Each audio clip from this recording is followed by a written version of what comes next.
Well, welcome back, brothers, to the men's forum, amen? Come on! And we're going to continue on. If you don't know me, well, I'm going to tell you who I am. My name is Devante. I hail from the Portland International Christian Church.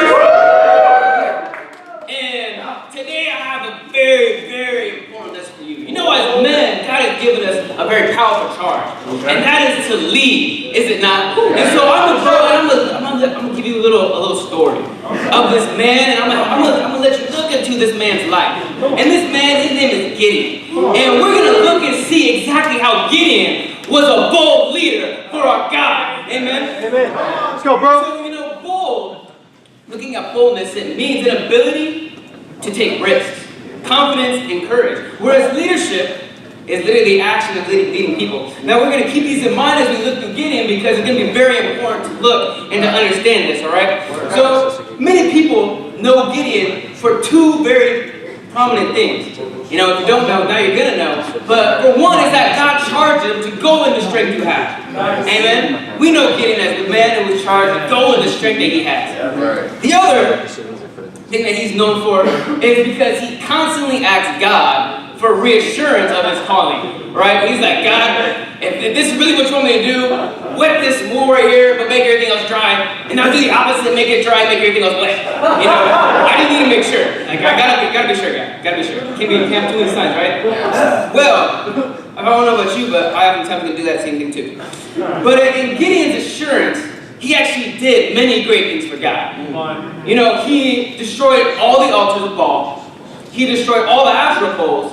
He led a fight and a war against Israel's enemies, and he secured Israel's home. All through the power of God. You know, and it's important that we remember exactly what boldness means and what leadership means as we go into this, because we're going to look at an equation of what it means to have a bold leadership. Now, this equation is BL, which is bold leadership, equals T, parentheses, F of 1 plus F of 2, close parentheses. So if you're not a mathematician, somebody's going to figure it out. Total Thompson probably has a note somewhere.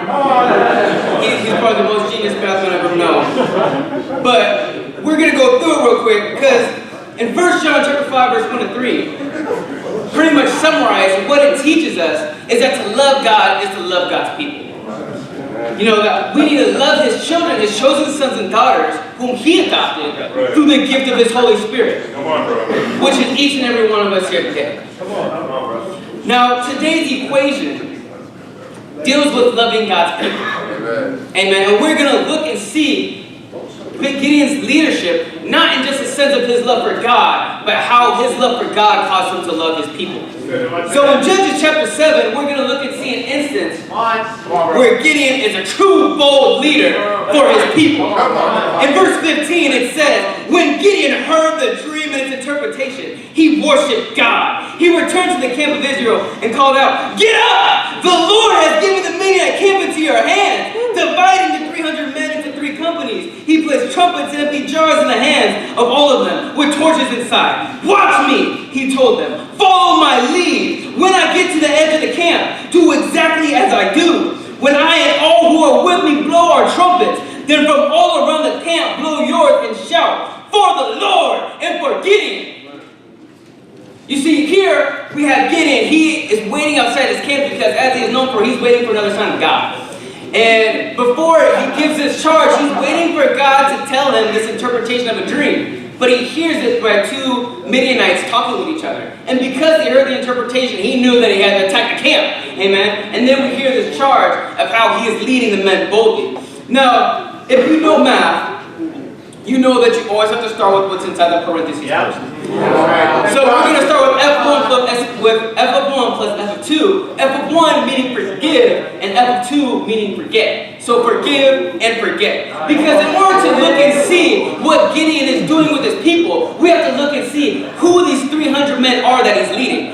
Now, if you look back in Judges chapter 6, verse 27 and 32, you see that when Gideon destroyed the altars of Baal, and he destroyed the Asherah poles, the people who worshiped these things came looking for him, and they in fact wanted to kill him. Amen? And now these same people who wanted to kill Gideon are now serving in his army.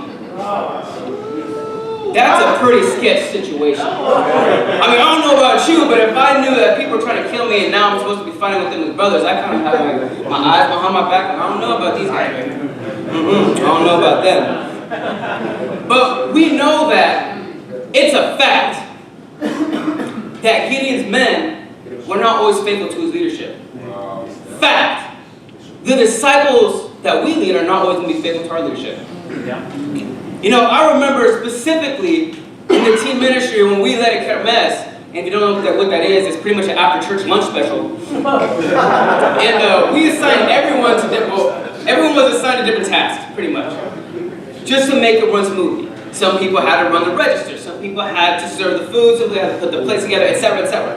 Well, the point of the matter is, nobody really did what they were supposed to do. So it was complete chaos.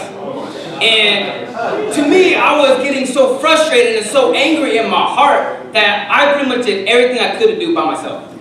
I didn't ask for help, I was just trying to do everything. You know, and to my shame, it was no mystery of the gospel that I was super upset with everybody. So much so that the teens kind of started to disperse away from me. You know, that's how bad it really got. But I eventually did end up going to apologize and different individually and collectively, and really just trying to pull everyone back together. But why I share this is because looking at Gideon, who is at war with these people wanting to kill him, he was one poorly aimed arrow away from dying on the battlefield. From this war call becoming a funeral procession for Gideon. You know, but I have a question for you. Do you think Gideon really cared? Do you? Do you think he cared that the men who were with him once worshipped Baal and Asherah? Do you think he cared that they once were trying to kill him? No, he didn't. Why? Because he forgave them. He forgave them for their false worship.